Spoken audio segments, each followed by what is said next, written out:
Hey guys, Assalamualaikum, it's me Nina and welcome back to Nina Story. Nina nak ucapkan terima kasih kepada korang yang sudi klik video ni, dan terima kasih juga kepada korang yang dah lama sangat support Nina Story sampailah sekarang. Okay guys, sekarang sudah tiba masanya untuk Nina share kisah seram dari follower. Boleh tahan juga cerita-cerita seram yang diorang ni share tau. Tapi kan, ada jugalah cerita seram yang diorang share ni, Nina rasa macam fake sangat. Nina bukan nak cakap Nina ni pandai sangat ke apa, tak. Tapi Nina boleh rasa yang cerita tu just rekaan ataupun daripada pengalaman yang sebenar. So kalau korang memang nak share cerita seram rekaan korang, make sure korang cari platform yang betul tau. Sebab Nina cuma minta daripada pengalaman yang sebenar. Apapun, thank you so much kepada korang yang sudah share pengalaman seram korang dengan Nina. So without wasting any time, let's get started.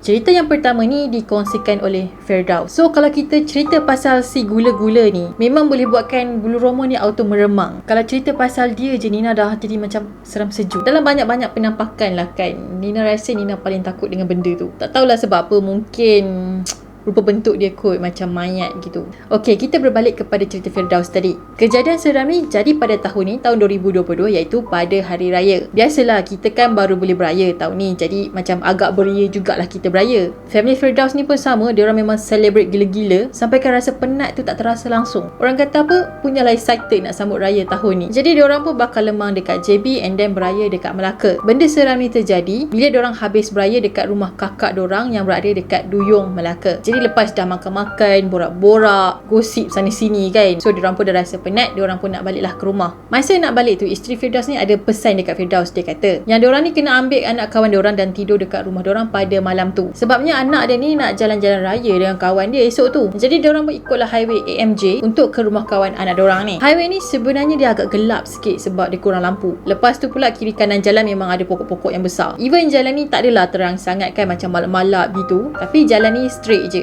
So masa nak on the way balik ke rumah diorang tu, Firdaus ni pun minta lah isteri dia untuk drive pula. Yelah, dia pun dah penat drive satu hari ke sana ke sini kan, jadi of course lah kaki dia pun dah start cramp. So isteri dia pula lah yang take over kereta tu. Nak dijadikan cerita, diorang ni accident masa ada dekat highway AMJ, dekat lorong yang paling laju guys. Dan pada masa tu pada pukul 9.30 malam, masih lagi awal. So Firdaus ni kata accident tu sebenarnya agak teruk juga, sebab diorang dapat rasa bahagian depan kereta diorang tu macam agak terangkat. Maksudnya diorang ni telah langgar something lah. Kereta-kereta yang dekat belakang diorang ni pun beremergency juga. Lepas tu kereta-kereta yang beremergency ni pun horn lah kereta Firdaus. Pada masa tu Firdaus ni just fikir yang confirm depan kereta dia memang remuk ataupun memang hancur teruk. Lepas tu dia pun tanyalah isteri dia okey ke tak. Jadi isteri dia kata dia okey. Lepas tu anak pun okey apa semua. So isteri dia pun sambunglah drive kereta tadi. Even pada masa tu masing-masing masih lagi terkejut. Bila dah sampai dekat kawasan yang macam ada rumah sikit tu kan, barulah dia orang ni stop kereta dekat situ. Jadi Firdaus ni pun double check lah keadaan anak dan isteri dia sama ada okey ke tak, ada luka ke, terhantuk ke apa ke. Bila dia confirm yang diorang ni semua okey, dia pun turun daripada kereta sebab dia nak check kereta dia pula.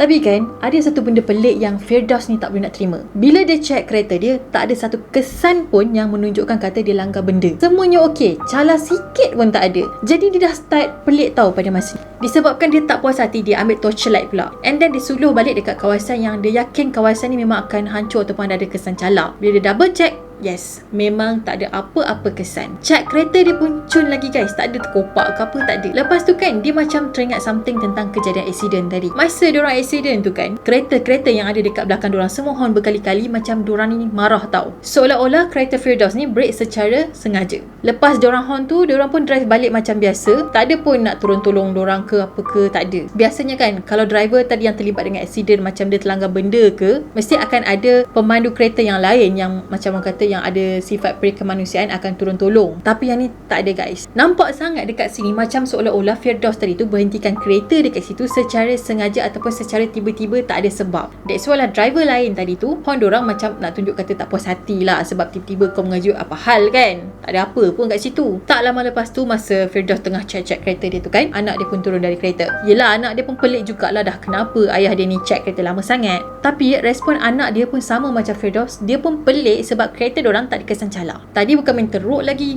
mama dorang ni langgar something, tapi bila tengok, bila check, tak ada apa. So Firdaus dalam keadaan yang tertanya-tanya dan pelik, dia pun tanyalah isteri dia. Isteri dia ada nampak apa-apa tak masa dia langgar tadi? Tapi isteri dia kata dia tak nampak apa-apa pun. Cuma dia macam tiba-tiba je terlanggar sesuatu. So guys, sebenarnya si Firdaus ni dah ternampak sesuatu semasa isteri terlanggar tadi. Cuma dia tak berapa yakin dengan apa yang dia nampak masa tu. Dia cuma takut mungkin masa tu dia cuma mengelamun je. Sebab itulah dia tanya isteri dia nampak apa-apa tak, sebab dia nak double confirm. Korang tahu tak apa yang dia nampak? Si gula-gula guys. Firdaus kata benda tu muncul dalam sekelip mata je dekat tengah jalan. Maksudnya dia macam tiba-tiba muncul. And then boleh pula benda tu tiba-tiba menonggeng macam nak rokok tu. Dan pada masa ni lah, bam, terus kereta diorang langgar benda tadi. Firdaus nampak benda tu dia memakai kain yang warna putih, tapi dia dah warna macam agak lusuh dan buruk. Lepas tu muka dia pula hitam seolah-olah macam terbakar. Dan mata yang warna merah menyala. Even dalam keadaan yang cepat macam tu pun, Firdaus ni dapat cam muka dia. Masa si Firdaus ni cek tayar kereta, sekali lagi dia ternampak si gula-gula tu tengah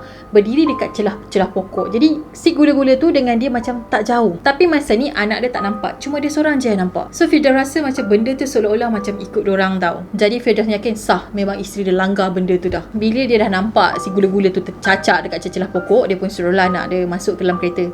Dia kata, alah, masuklah dalam kereta, nyamuk banyak ni. Lepas tu tutup tingkap sekali. Tapi sebenarnya dia tak beritahu apa yang dia nampak. Lepas tu barulah Firdaus ni baca doa pelindung diri, and then dia azan sikit. Lepas tu dia check sekali lagi, kok lah ada benda tu makin dekat dengan dia ke, ikut dorang ke apa kan. Bila dia check, okay, benda tu dah tak ada lagi dah. And then dorang pun drive lah balik ke rumah macam biasa. Alhamdulillah tak ada apa-apa yang terjadi. Cumanya pada malam tu si Firdaus ni macam agak susah sikit nak tidur. Adalah dalam 6 ke 7 kali macam tu dia terbangun. Beberapa hari lepas tu dia bawa lah kereta dia pergi mekanik untuk check keadaan kereta dia. Kan malam tu macam terlanggar sesuatu yang macam agak kasar, macam agak kuat. Mungkin ada kesan rosak ke apa yang Firdaus ni tak nampak masa dia check. Bila dah bawa kereta dia pergi check dekat mekanik tu pun confirm. Dia kata tak ada kesan cala ataupun kesan apa-apa yang menunjukkan kereta diorang ni langgar benda tau. So dengan yakinnya memang betul lah isteri Firdaus pada malam tu telah melanggar si gula-gula ataupun pocong. Alright guys, kalau cerita pasal si gula-gula ni kan, Nina dah rasa meremang daripada kaki sampai ke tangan, sampai ke leher, semua dah meremang. Tak tahulah kenapa. Kalau korang ada pengalaman seram yang korang ternampak si gula-gula ni, korang boleh komen dekat bawah. Ataupun kalau korang ada pengalaman yang macam panjang kejadian dia tu,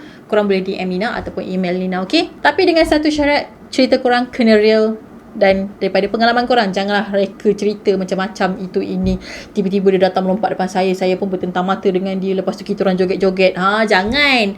Nina boleh tahu tau kalau korang ni mereka-reka cerita. Sebab perjalanan cerita tu nampak tak real, tak nampak macam situasi yang sebenar tau. So kalau korang nak Nina share cerita korang dekat YouTube channel ni, make sure korang share cerita yang betul lah, cerita yang real, okay? Tapi kalau korang cuma ada pengalaman cerita seram yang pendek-pendek je, tak adalah panjang sangat. Contohnya macam korang keluar rumah, tiba-tiba korang nampak ada benda hitam dekat pokok, and then korang pecut balik rumah, dah tak ada apa-apa lepas tu, korang boleh juga share dekat DM Nina. Ataupun korang komen je dekat bawah ni. Sebab cerita seram pendek korang ni pun Nina akan share dekat IG dan juga TikTok. Dan Nina akan post jugalah dekat short YouTube ni. So apa-apa cerita pengalaman seram korang yang real, yang datang daripada pengalaman korang ataupun pengalaman kawan-kawan korang ke, sepupu ke yang korang ingat, korang boleh komen dekat bawah, okay? Tapi dengan syarat pastikan cerita tu real tau.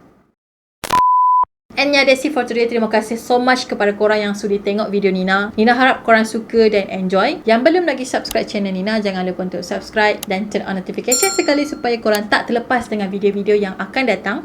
Dan korang boleh suggest dekat bawah apa konten lagi yang korang nak Nina ceritakan lagi. Sebab Nina dah tak sabar lagi untuk berjumpa dengan korang, dan kita akan jumpa lagi in next video. Bye-bye. Assalamualaikum.